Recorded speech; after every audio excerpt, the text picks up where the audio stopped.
Then I call to order the December 2024, the first meeting of the Special Committee on University Workforce of the University of Minnesota Board of Regents. Good afternoon, everyone. Thank you for everyone for joining with us here in the West Committee Room. Well, today's meeting is not being live streamed. The recording will be uploaded and archived to the board's YouTube channel after today's meeting. Just a quick reminder that the West Committee Room has a room-wide microphone system, so please make sure that you are projecting when you speak, and I'll ask those in the audience to limit their side conversations. I'll note that both Chair Gully and Vice President Horstman, Special Committee's Senior Leader Liaison, are unable to join us today. I want to thank Vice President Julie Tonneson for filling in this afternoon. So, I'm going to talk about the committee charge and the work plan. Our first item of business today is to review our special committee charge and discuss the 2024-25 work plan. As our charge makes clear, the work of the special committee will focus on employment compensation and benefits, employee engagement, and workforce development across the system.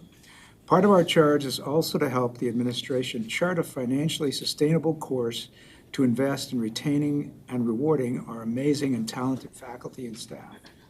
And the special committee will build capacity in this area and help advise on any action items related to workforce development that move through the board's standing committees, especially finance and operations. Chair Gully and myself, in consultation with President Cunningham and with input from Vice President Horstman, developed our work plan to fulfill our charge and focus on a variety of topics that will help advance this important work and build our understanding and capacity. Finally, I will highlight that this work plan is flexible, and we have intentionally left space for some sensitive or emerging topics of interest to the special committee and the broader university community. With that, are there any questions or comments from the special committee members? I think it looks good. Okay. Thank you. Thank you, Regent. We're going to start with an overview of our university employee groups. Our next item is to hear an overview of the university's workforce. This discussion will provide a foundation and prepare the special committee for future topics. Joining us to present this item today are Oli Graham, Associate Vice Provost for Faculty and Academic Affairs, and Mani Vang, Senior Director of Employee and Labor Relations. And Vice President Tonneson, would you like to make a few remarks before they begin? Sure. As they come to the table, I'm happy to provide an introduction. Vice Chair Johnson, members of the committee, the following presentation is an overview of the university's employee groups, which we hope will help lay the groundwork for future committee discussions about our workforce. They will be highlighting the major employee groups, providing examples of the roles they play and the work they perform, and describing how they advance the university's mission of research and discovery, teaching and learning, and outreach and public service. And I will turn it over now to Associate Vice Provost for Faculty Affairs, Ola Graham, and Senior Director of Employee Relations, Mani Vang. Vice Chair Johnson, members of the committee, thank you for the opportunity to present today. We hope to finish with plenty of time for your questions and for conversation. As Vice President Tonneson mentioned in her introduction, the goal of our presentation is to provide the committee with a broad overview of the university's employee groups, the roles that they each play, and how our employees support the university's mission. As a land-grant institution, the university has a unique threefold mission. Research and discovery. It's absolutely central to the university's role as a highly ranked premier research university. Teaching and learning, obvious, whether it be classroom teaching, didactic teaching, distributed online teaching or experiential types of learning is absolutely paramount to everything that the university does. And then finally, also speaking to the land-grant mission, is outreach and public service, which ranges from the remarkable work that our extension educators engage in and the myriad forms of outreach and community-engaged work that is performed across employee groups. None of the elements of this broad educational mission could be accomplished by just a subset of our employees, just by the faculty, say. Each employee group plays an absolutely vital role in advancing this tripartite mission of the university. Employees, they bring an extraordinary wide range of backgrounds and talents to carry out the university's mission, and are all play this a crucial role in the land-grant mission. University employee groups are defined by board policy, and each group is governed by its respective rules, policies, and contracts. Terms and conditions of employment are specified in collective bargaining agreements for labor-represented employees. As a follow-up to presentations to the full board in October 2023 on university job structures, past, present, and future, and in February of 2024 on the evolution of the university's workforce, we'd like to build on those discussions and provide the committee with an overview of the employee groups. So the slide in front of you is sort of a high-level snapshot of employees who earn pay at a specific point in time, namely during our 9th pay period, which happened from late October of 2024. That is sort of the standard. It's to have apples-to-apples comparisons. It's this pay period. It serves as the basis for many federal, state, and contractual reporting requirements. As is the case for all employers, university employee headcounts, they also change every pay period and obviously vary throughout the year. Note that the data throughout the presentation are based on primary appointments. Our number of total employees does not include temporary and casual employees, so really very short-term employees or undergraduate student workers. However, we do provide some data later in the presentation on student workers. We have 4,926 faculty as of October, late October, so about 5,000 faculty across the university system. This includes tenured and tenure-track faculty, what we sometimes refer to as tenure system faculty, as well as term faculty, so faculty who are on a contract that could be one-year contract, multi-year contracts. Faculty with the rank of assistant professor, associate professor, and professor, they have primarily responsibility for engaging and advancing the university's teaching, research, and service mission. So they are engaged in all three missions. That's sort of what is unique to that tenure system faculty group. Faculty also engage in academic advising, department committees. They oversee the curriculum. They are engaged in curriculum development. They do major institutional service assignments. Some of the people in the audience are among those who do major institutional service, such as shared governance participation. And they provide, this is part of the tenure faculty role, they provide service to the discipline. So nationally and internationally, they provide that kind of service to the discipline. The faculty at Duluth and Crookston are governed by the University Education Association labor bargaining contract, because they are labor represented. And all other faculty are governed by the tenure regulations and by other board and university policies. The faculty tenure policy, which governs tenured faculty, are, like all board policies, approved by the Board of Regents. So given the great diversity of disciplines, of research, focus, and service at the university, we're providing just a few profiles, brief profiles of faculty, staff, and student workers to illustrate their roles and contributions to the mission. So in front of you is a profile of Dr. Heidi Roop. She is director of the Climate Adaptation Partnership, and she's also an assistant professor of climate science, and she is an extension specialist. She combines cutting-edge climate science and science communication in her research and extension programs. I bought her most recent book a couple of weeks ago.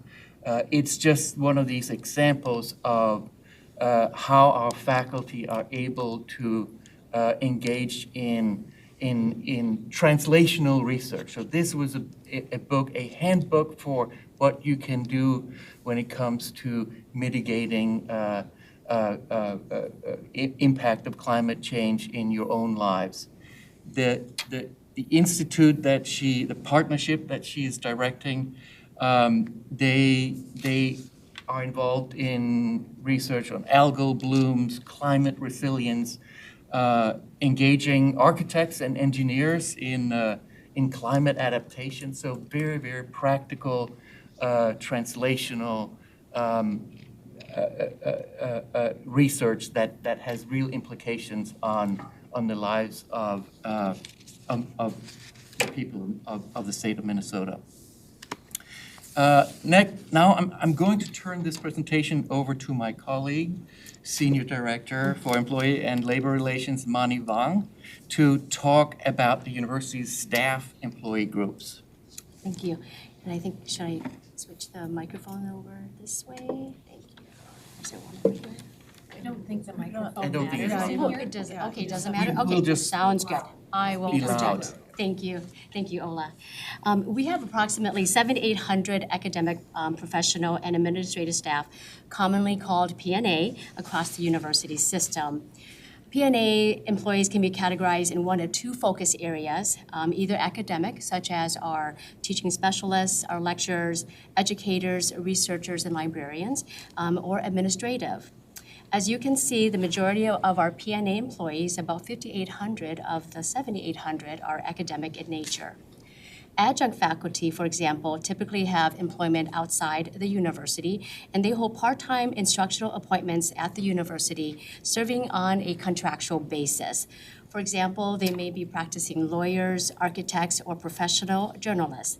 They do not have the same level of academic responsibilities as tenured or tenure-track faculty, though while they are primarily engaged in teaching, they may contribute to other activities aligned with the mission of the university. PNA administrators are those who work in administration. There are approximately 1,900 of them, and they engage in policy development and execution, as well as directing and managing employees and programs, also in support of the academic mission. They fill diverse roles here at the university and are found at nearly every level of the organization, such as finance, HR, near and dear to my heart, IT, nearly every level of student services, and other non-academic positions. And as a side note, senior leaders are technically considered PNA employees, even though their appointments are primarily at will. In addition, we have approximately 2,000 professionals in training across the university system. These are employees working in teaching and research, furthering training in their field for a limited amount of time, serving as residents, fellows, and interns. Next slide, please. PNA academic employee here, Jose Aguirre, is both an instructor and coordinator of a language program and remote instruction in the College of Liberal Arts. He teaches several courses, including Spanish composition and communication, Introduction to the Study of Hispanic Literatures, and Knowledge and Power. This is an example of an academic PNA. Next slide. An example of a PNA administrative staff member is Carissa Blue. Carissa is a senior academic advisor for the Martin Luther King Program and advisor for the Department of American Indian Studies. Carissa provides support, resources, and programs that increase access to higher education for American Indian students, staff, faculty, and community members. Next slide.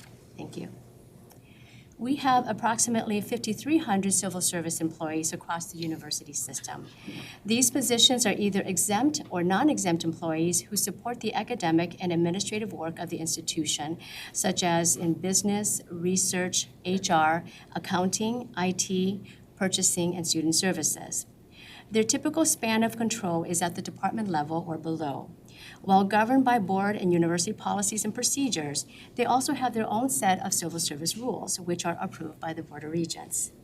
Civil service employees are one of the 2 employee groups whose roles may be impacted by the PEAK initiative. Next slide. Civil service employee Amanda Steepleton is the program manager for the College of Liberal Arts Engagement Hub. Her role includes engaging and facilitating dialogue with CLA faculty, staff, and non-university communities to ensure the Engagement Hub meets their unique needs.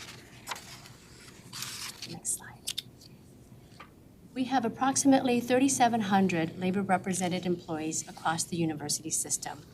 The university currently has 11 unions, 3 AFSCME, Teamsters, law enforcement, crafts and trades, printers, broadcast technicians, as well as faculty at our Crookston and Duluth campuses. Our labor represented colleagues work in administration, auxiliary services, law enforcement, instruction, research, healthcare, and serve in diverse technical roles across the university. All labor represented employees have exclusive representation under law and are governed by collective bargaining agreements, or CBAs, also approved by the Board of Regents. For the most part, AFSCME clerical, along with the civil service, are the majority of employees impacted by PEAK due to the nature of their work. And here's an example of one of our colleagues. In his role, V. Paul Vertusio ensures that course schedules are developed and maintained, classrooms are reserved to support teaching, and faculty have classroom technology assistance available. Graduate assistants. We have approximately 4,400 graduate assistants across the university system. GAs are engaged in teaching, research, or administrative functions under direct supervision of faculty or PNA and assist with grading and teaching. They may teach courses independently, conduct research, or perform professional tasks in an on-campus office, lab, clinic, or facility. GAs are now technically labor represented employees, but we wanted to call them out given the status of negotiations at the time of the docket. The terms of their employment will soon be governed by their collective bargaining agreement upon board approval. In the College of Food, Agriculture, and Natural, pardon me. I got a note that Yes. folks in the back can't hear. If you wouldn't mind just projecting. Oh, sure, I can certainly do that. Thank you. I have children, so I have to do that sometimes. So just want to share with you an example of a graduate assistant in the College of Food, Agriculture, and Natural Sciences. Graduate assistant Divya Kumawat leads and facilitates the Institute on the Environment's Graduate Leader Program. This program allowed graduate students to conduct research on sustainability initiatives related to the ecosystem health. Next slide. We want to acknowledge the many student workers across the university system. Last year at this time, there were a little over 8,000 students employed by the university. Student workers are undergraduate student employees registered for classes and employed in a non-academic student position, including a variety of administrative and academic support work. The pay floor right now for students is currently $15.25 per hour. However, our average across the system is $15.44 per hour. Hourly rates are higher for roles where the nature of the work and requisite experience calls for it. While student workers are technically part-time employees of the university, many of these students work on campus as a form of financial aid. And so this is an example of one of our many student employees. This is Lauren Magnuson. As a student interested in a career in occupational therapy, Lauren was able to support programs like PGA Hope, and work with disabled veterans, an experience she called the best of both worlds. And next slide. In closing, we want to reiterate that all employees play a critical role in advancing the university's mission. Today, we provided a high-level overview of the university's employee groups, each with unique characteristics and terms of employment governed by university contracts, policies, and procedures. We also highlighted a few examples of how the work of each employee group supports the university's teaching, research, and outreach mission. And so with that, Ola and I welcome any questions or comments you have about today's presentation. Thank you much for your very good presentations and the big overview, I guess. Regents, do we have questions? Oh, Regent Turner. Thank you for your presentation. My question is, I mean, every organization I've ever worked for does like an annual employee satisfaction survey. Is that something that you do regardless of whether they belong to a union or not? Do you have that kind of around here, just to get feedback? And I get it, you don't always get 100% contributing to it, but what kind of a system do you have to assess your employees? Yeah. We have the university's employee engagement survey. It is done every 2 years. The last one was just in 2023. The next one is coming up in 2025. The survey goes to all faculty and staff. And the questions are in regards to employee engagement. Everything from, are they getting the development that they feel that they need? How long they plan to stay at the university? Do they feel it is a respectful workplace? Are they aware of the strategies that are occurring in their units or at the university? And so that survey goes out every 2 years. Employees are invited to complete that, and then the survey results are shared with leaders and supervisors and also with employees. And as a follow-up, so what do you do because I would assume that all the surveys aren't always positive. You must have areas that are pointed out that you work on. So then, does that, depending on what group, like if you've got the shared governance thing, how do you farm out those issues and take care of it, and then more importantly, let the employees, whatever group they are, know that you are working on it? Yeah, those are really great questions, and that area of expertise is actually under our talent strategies, and that leader is not here, but I can speak to what I know in my experience as an HR director in the College of Education and Human Development. The results of our employee engagement surveys are shared with the senior leaders, and every manager that has employees or direct reports, that feedback is shared with them as well. The expectation is that that feedback is also shared with our employees who took the time to complete the survey. And as you mentioned, not everything is always, satisfactory. There are areas where in some units may do really well. And then some areas that are areas for opportunities for improvement. So for example, some areas might be recognition. I don't feel recognized as an employee on this team. It is really incumbent on that leader to dive deeper into that feedback. Remember, the feedback is a moment in time, and it's reflective of the employees at that time. And it's important for that leader to share the feedback and get a little bit more clarification on what does that mean to their employees. And the expectation, is that we are sharing with our employees, this is what we heard you say, and these are some things that we are doing, to address that. As you can imagine, there, may be a lot of opportunities, and sometimes leaders have to decide and work with their team on what's maybe most priority for the team.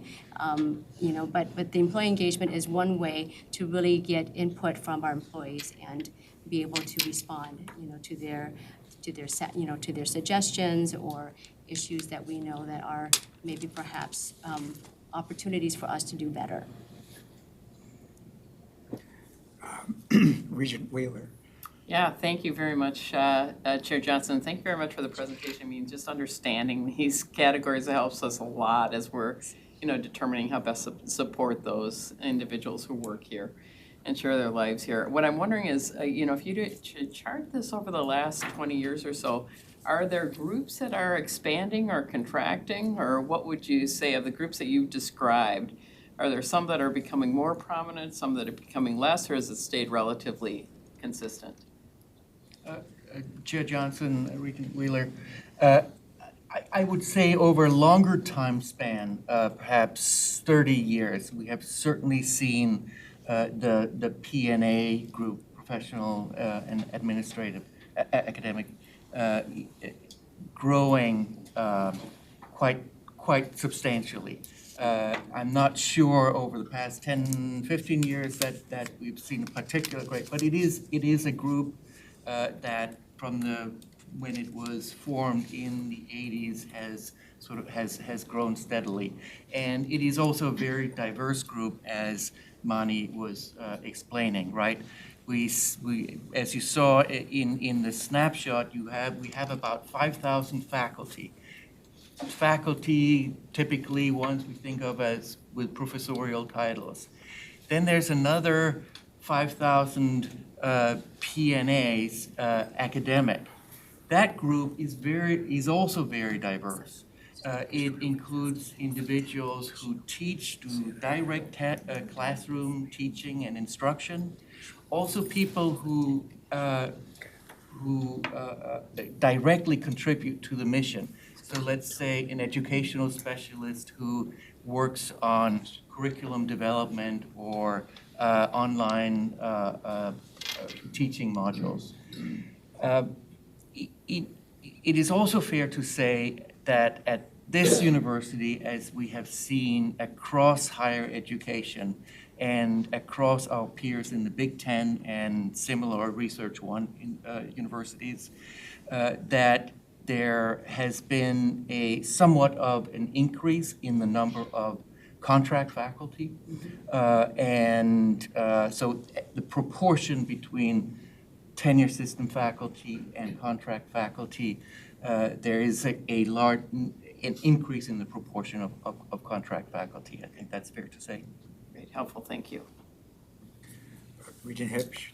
Yeah, thank you, Chair Johnson. And to piggyback off of Regent Wheeler's question, could you give us, like, over time, has the number of employees increased or has it stabilized? I mean, it's obviously increased over a long period of time, but like over the last 10 years, do we have a chart of that? And how many are part-time? And do we have a full-time equivalent number? We don't have that data here, Regent Hepsi, but we certainly can get that for you. Okay. Yeah, helpful. Yeah. Yeah, Chair Johnson, Regent Hipsch, absolutely. We have those numbers. We have trend data that show the trends over time, and we can also disaggregate, show headcount numbers, FTE, and as well as part-time versus full-time numbers.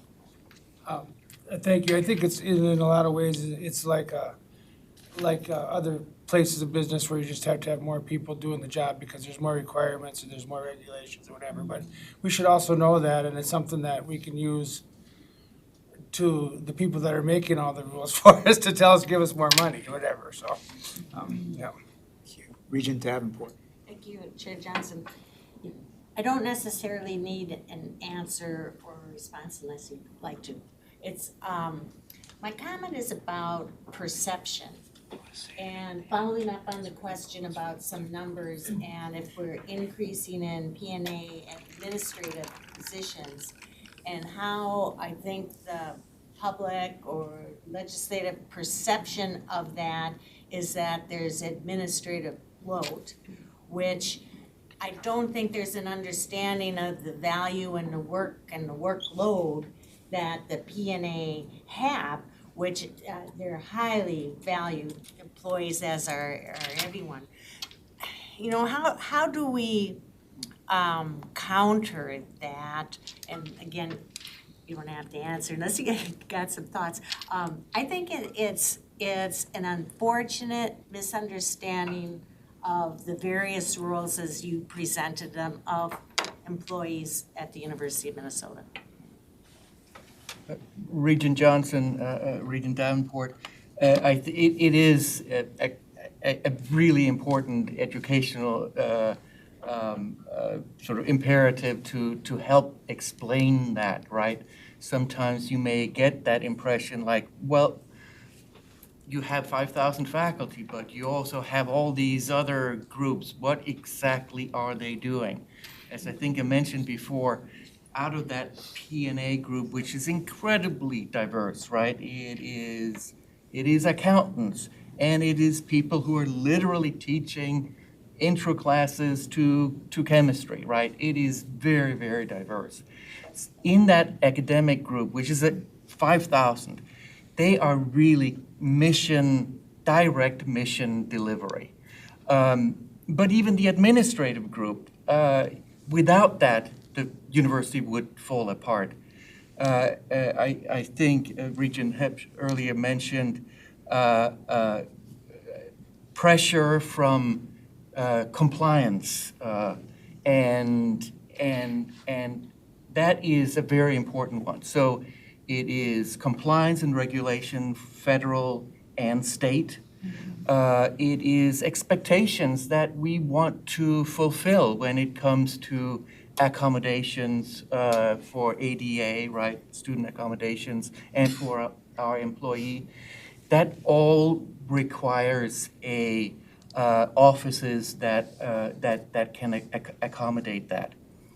Each discipline, sometimes entire schools, Carlson School of Management, they have a accrediting body that I think they accredit it very frequently, every 2 years or something like that. I may be wrong about that. These accrediting bodies will come up with new expectations and requirements every so often. And colleges need staff to come up with answers to make sure that our degrees are appropriately accredited. It's all part of this bureaucracy, right? But it is necessary for the university to function. Regent Turner. Everyone, okay, Oh, I'm sorry. Nope, I'm good. yeah, okay. Okay. So what you're saying, the legislature that complains about our administrative glut, they're the reason that there's a glut, is what I hear you saying. So my question, though, is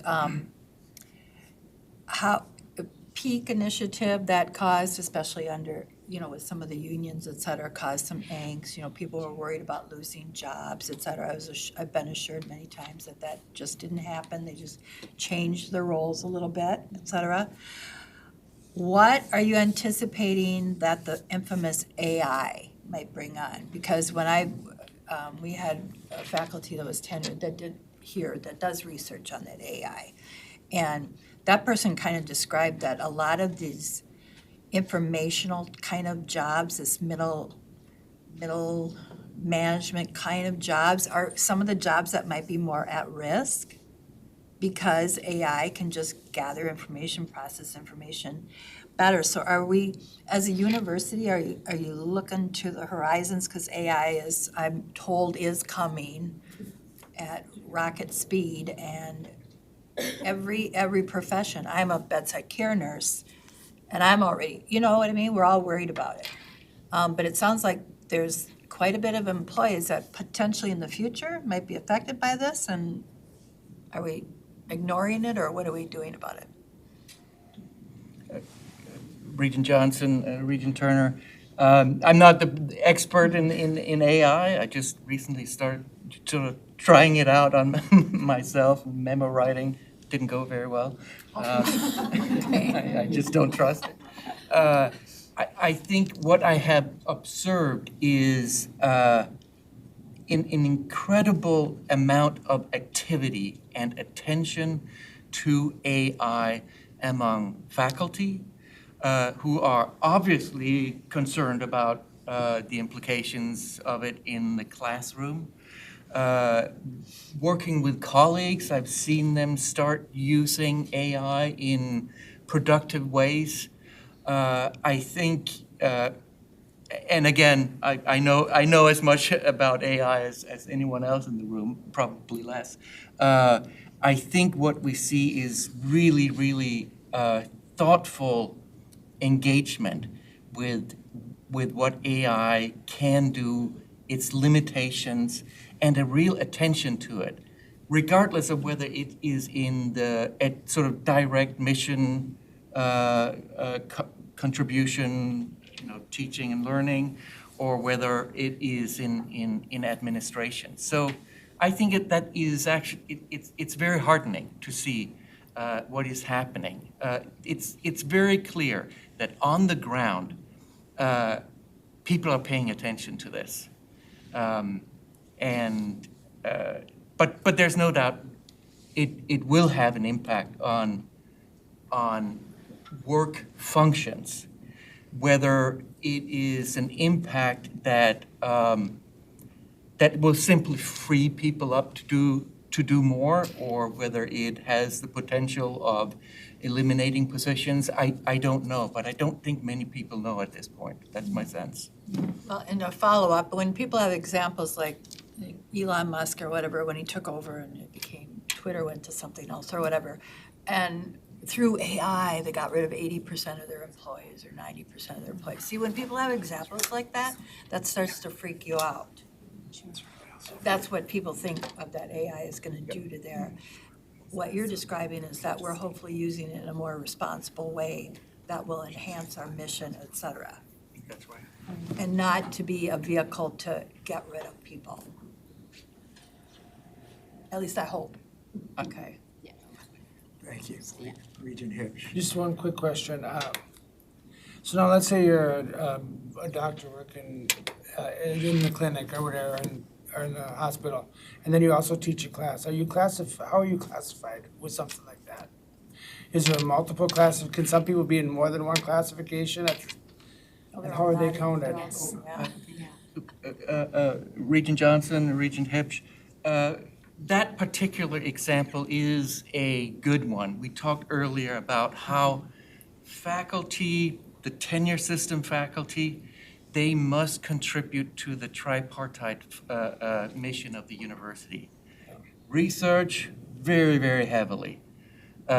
Teaching and learning has to be there, and they have to have that service component, which is really broad, right? Includes service to the discipline, to the governance of the university, and so on and so forth. Many of the MDs, sort of the professionals in the medical school, for example, they are often clinical faculty, contract faculty, meaning that a large portion of their assigned duties is to be in the clinic, right? That is very much part of their job.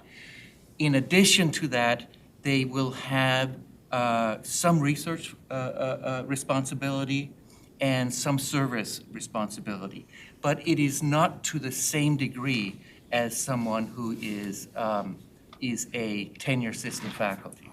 Sometimes it is almost technical. So a clinician may be doing some research, but they don't have certain expectations about grant funding. So there are different kinds of, within the National Institute of Health, different types of grants. There's one called an R01. It's sort of the gold standard.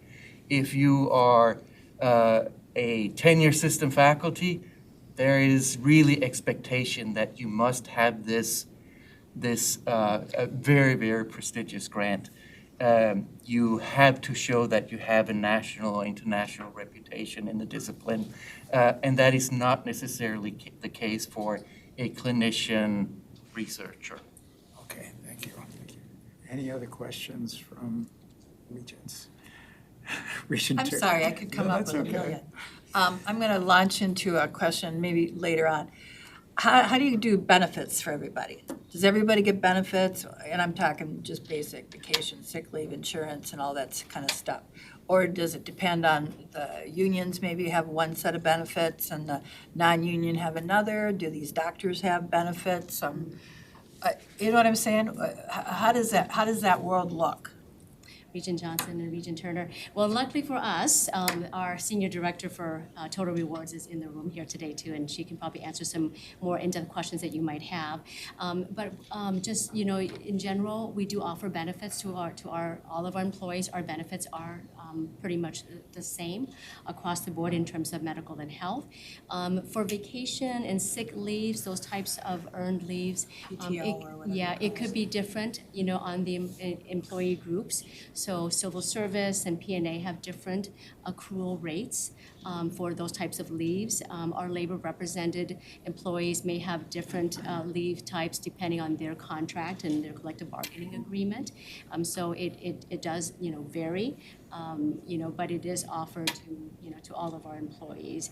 Now, our temporary casual employees or temporary academic appointments that are what we called, you know, short-term, part-time. They, for example, are adjunct faculty who might just come in. They typically have a primary job elsewhere, and they're here to teach a course throughout the year. Those are very part-time, limited appointments with less than usually, you know, 30% time that they're here, and those are not, you know, eligible, you know, benefits, okay. yeah. Benefit And then our eligible. faculty, our professors, et cetera, who pleads the case for them? They are, yes, great question. They are also, you know, eligible for, you know, for benefits as well too, as a continuous or tenured faculty. It is based on the percentage of time that their position is, depending on the FTE or the standard hours. They can get, you know, full benefits with university subsidy, or if they're working only half-time, they can still are eligible for benefits, but they may not have that university, you know, subsidy that supports the premium. So there are many variations of and levels of benefits that we do provide to our employees. Thank you. Is it good for you? Yeah, I'll wait till next month. Okay, we have another panel. but- A whole nother list. Anything else from the Regents? So I want to thank the panel for getting us off to a good start. Very first testimony we've gotten from on this committee, so thank you very much. And I do need to make an announcement. Apparently, we've got a technical difficulty going on. We'll have to take about a 5-minute recess. It won't take too long to do some tweaks in the back there, so relax, everybody hang out in the area, but we're going to be recessed for 5 minutes or so. Thank you. Thank you, we're back in session, everything's been fixed. So the world can hear us now. So our third item is a discussion of the university's efforts to invest in its workforce system-wide.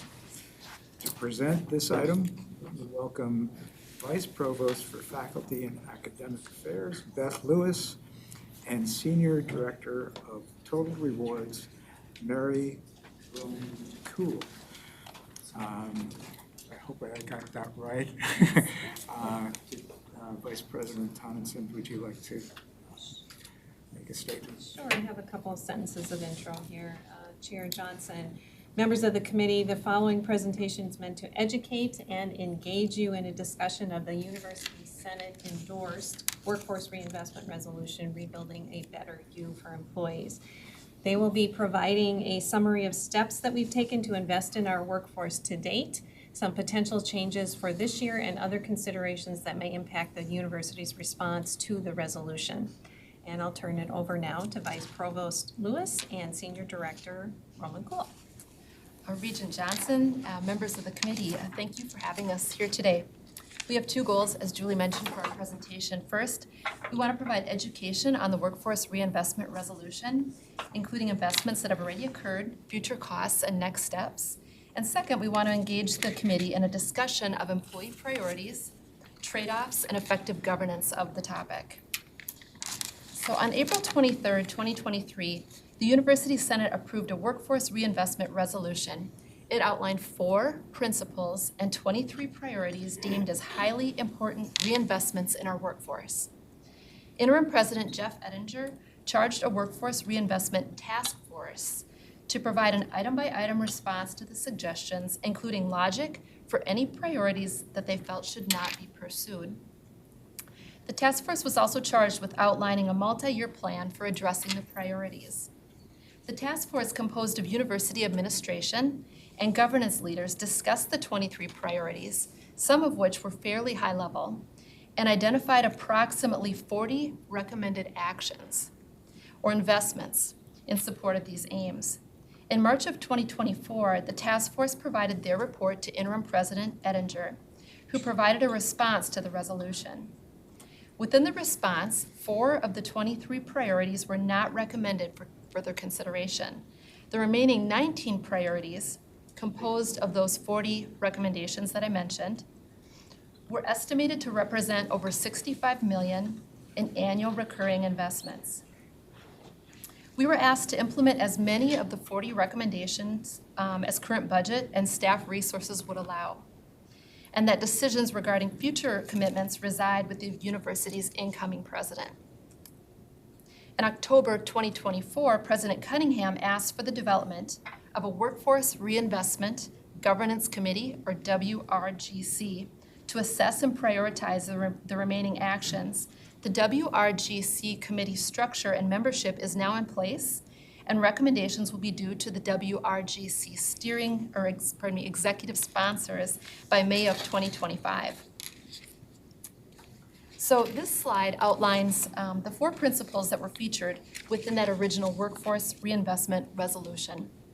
Provide livable, equitable, and competitive pay, recruit, retain, and reward our people, create clear pathways for professional development and career advancement, and foster a culture that promotes manageable workloads. Again, these 4 principles contained a total of 23 priorities, some of which were direct, actionable requests, and others that were very broad requests requiring further clarification and agreement on those roughly 40 recommended actions that would help achieve those desired outcomes. Based on the budget and staff resources that were available during Interim President Ettinger's time in office, the administration made investment in 10 of the roughly 40 recommended actions identified by that Workforce Reinvestment Resolution Task Force. This represented a $2 million recurring annual investment in our employees. And as you can see, the majority of the investment is related to higher salary floors or pay rates for student employees, postdocs, civil service employees, and P&A employees. As we move forward, President Cunningham has called for the establishment of this WRGC for the 2024-25 academic year. We'll partner with shared governance, and we will be charged with the following: reviewing the roughly 30 remaining recommended actions and adjusting those actions if different priorities are needed. Reprioritizing each recommended action in light of new employee requests and new regulatory requirements that represent significant investments in compensation and benefits. Every effort will be made to influence funding and staff resourcing for those recommendations. However, timing of some of them may need to be delayed if funding cannot be secured. And finally, developing a project plan and tracking progress throughout fiscal year 2025 and subsequent fiscal years. Each of the 4 Workforce Reinvestment Governance Committees, each of the WRGC work groups featured at the bottom of this chart will include members from university administration, but also civil service, P&A, and faculty populations. We want to emphasize that this membership does not set aside the importance of requests from labor-represented or student employees, but rather it just reflects a continuation of discussions with the governance group populations that authored the Workforce Reinvestment Resolution. The objectives of the WRGC will be completed no later than the end of the academic year, and the WRGC structure will then be disbanded. Since investments in compensation are ongoing and they represent the highest portion of costs, we recommend that the compensation work group continue in perpetuity. Regent Johnson, members of the committee, thank you again for giving us this opportunity to present. This chart shows the potential fiscal year 2025 recommended actions that will be further considered and prioritized by the WRGC. One project currently underway is the workload distribution pilot project. 6 departments have been identified to participate in this project. This project is underway and will involve working directly with departments to evaluate current teaching and service workload distribution practices and develop recommended guidelines. We're also working directly with colleges to make sure college and ideally departments have workload policies in place. There were 4 workforce reinvestment resolution priorities that were not recommended for further consideration at this time. One was reclassifying all P&A teaching positions into faculty job codes. There may be unique cases in which P&A teaching positions may be converted to a contract faculty position, but an across-the-board conversion of all P&A teaching positions to contract faculty positions is not possible due to the differing job specs for P&A instructors, contract faculty, and tenured tenure-track faculty. Allocation of a portion of the annual salary pool to flat dollar cost of living adjustments for all employees was also not supported. The committee was open to considering across-the-board percentage adjustments, but not COLA-based flat dollar amounts, as flat dollar amounts have other unintended effects on how pay is positioned relative to the market.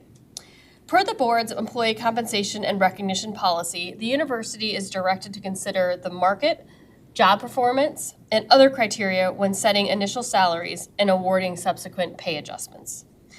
The 2 graduate assistant items were not discussed due to union negotiations that were occurring at that time.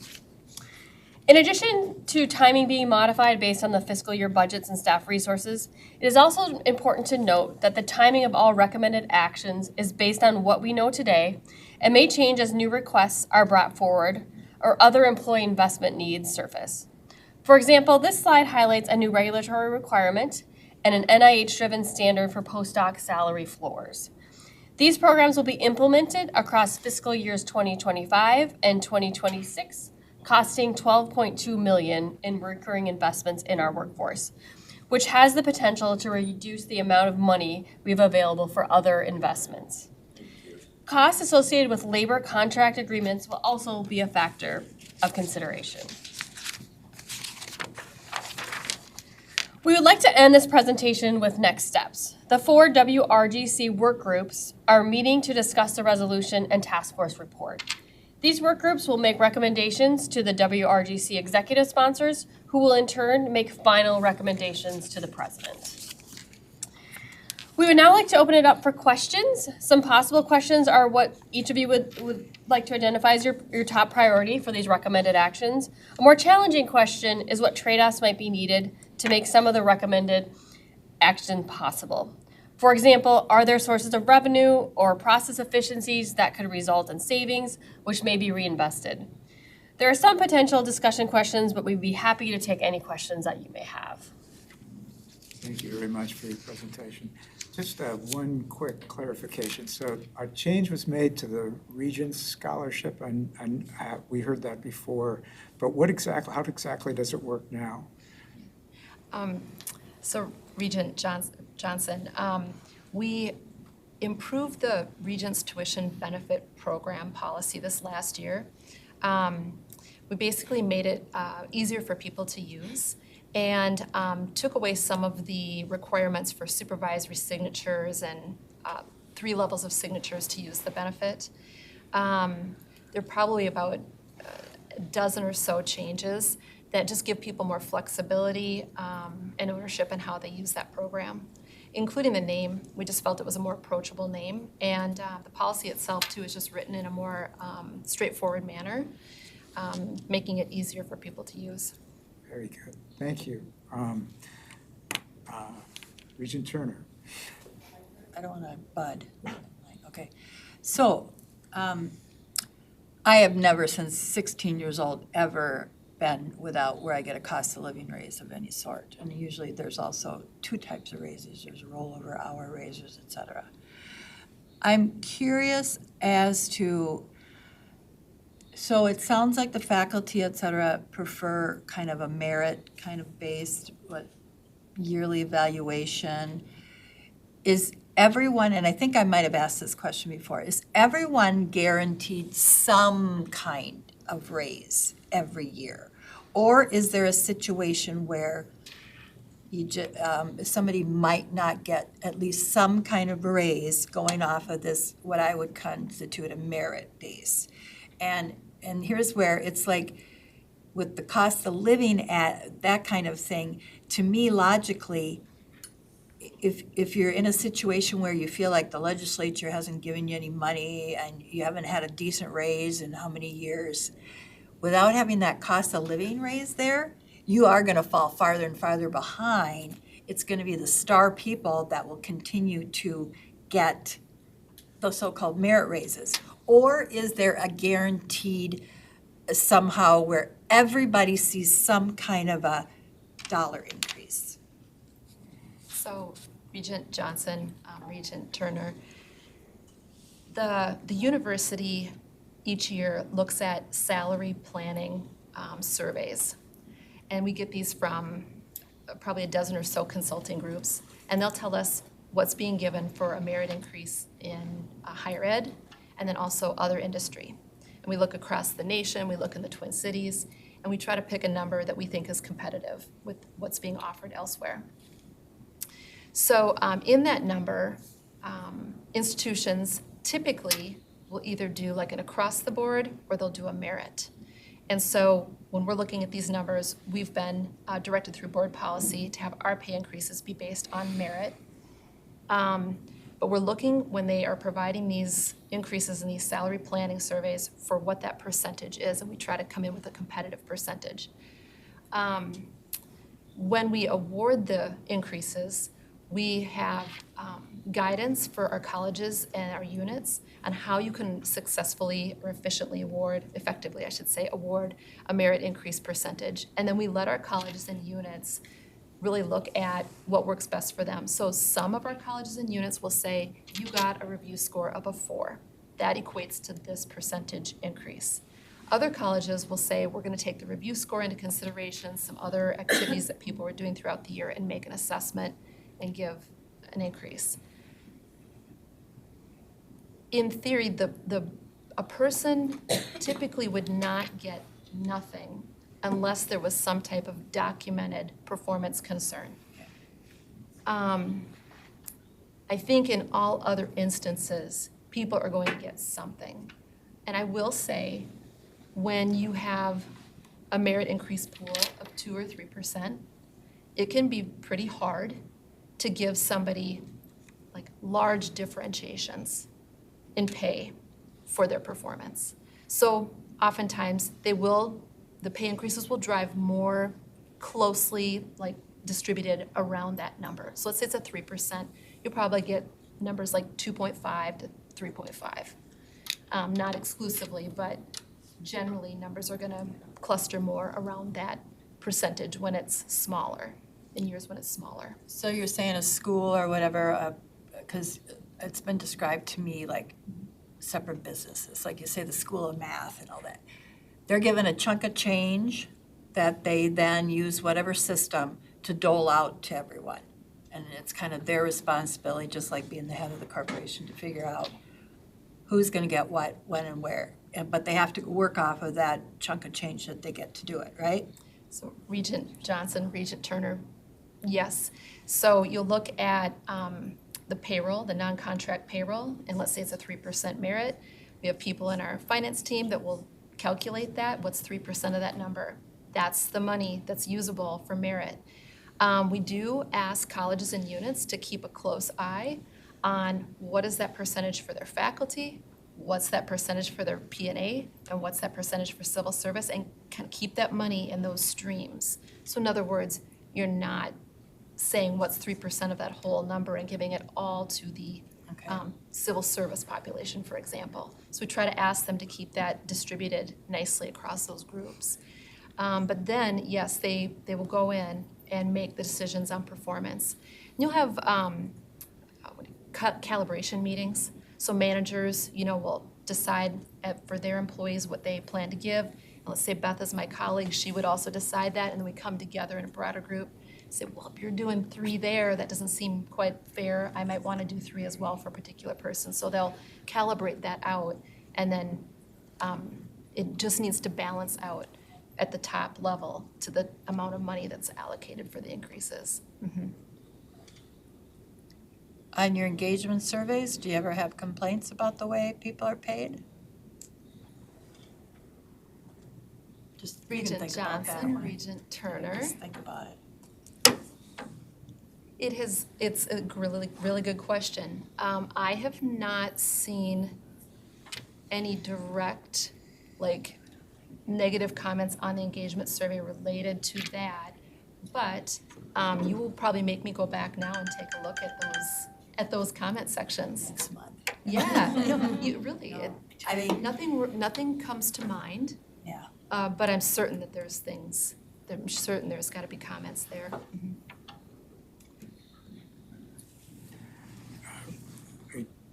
Yeah, I'll give you a list. Regent Davenport.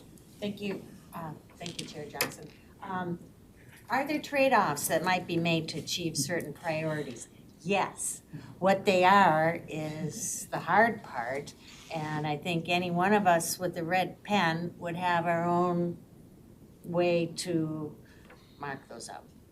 So my question is more about process. As the Workforce Resolution Governance Committee does their work, are trade-offs being raised? I mean, there's a whole range, affects everybody, some, all. What's the process as we move forward? Will it be kind of in our own regular budget presentation, which we'll review again in the next hour? That's so hard. And I think probably everyone in the room has had to cut millions of dollars out of budgets. It is a miserable thing to have to do. And I don't think it's going to reverse. That trend isn't going to reverse anytime soon. So I guess a process question. Regent Johnson, Regent Davenport, members of the committee. I think one of the things that we can do in our committees is probably try to prioritize some things. Some things are more expensive than others. Like, for example, this workload project that I'm just started actually this week with 6 different departments. That's not costing us any more, that kind of commitment. So there are some things that we are looking at that are just part of somebody's workload and not extra costs. I think there's some things that are going to be less costly than others, but it really is going to be about sort of prioritizing what's important and working back and forth. And obviously, what's available for funding is, that's always an unknown every year. So I think that's going to be a part of our committee's job, is to make the recommendations and making some priorities. But then again, we are not in control of the funding part of it. Regent Hipsch. Yeah, thank you, Chair Johnson. So this goes to a point like recruit, retain, reward, clear pathways to professional development. As a business person, if you're a major corporation, you give stock options out. If you don't have any money, here's some stock. It might be worth some money someday. If you're a small business, you give employee discounts. Have a coffee shop, hey, you get free coffee. When you can't afford to do stuff, you try to do it in kind. And one of the things that we have a lot of capacity for is education. And I don't know why we're not doing an employee discount or some sort of a thing where we have capacity where employees could take classes for a reduced price or for free, or their families, and where we have capacity, okay? Because the incremental cost of that is virtually nothing. And it's something we need to explore, because I think it's a way to increase the development of our workforce. It's a way to give direct benefits to employees and their families, and the cost of it is very, very minimal. And the loyalty, I think, is just really high. So anyways, I think, I can't sit here and say I know the answers, okay? Because I don't. But I know that in a lot of areas of life, that's what they do. They give discounts to their employees as a reward, so, for what it's worth. Regent Johnson and Regent Hipsch. Yes, so we have this Regents tuition benefit. That program does allow employees, if they don't have a first baccalaureate degree, they can take that through the university and have that paid for, free of charge. And then if they have a first baccalaureate, they can take second, third baccalaureate, they can get a master's degree, a PhD, for 75% off. So it's discounted, but the employee does have to pay 25%. The question that's out there right now is that employees have raised, I think most passionately by faculty, more than any other employee group, but I think everyone cares about it, is would we ever consider extending that benefit to dependents, just as you mentioned, or having it be 100% paid for all employees regardless of first baccalaureate degree. And I think it is one of those benefits that we're uniquely positioned to provide.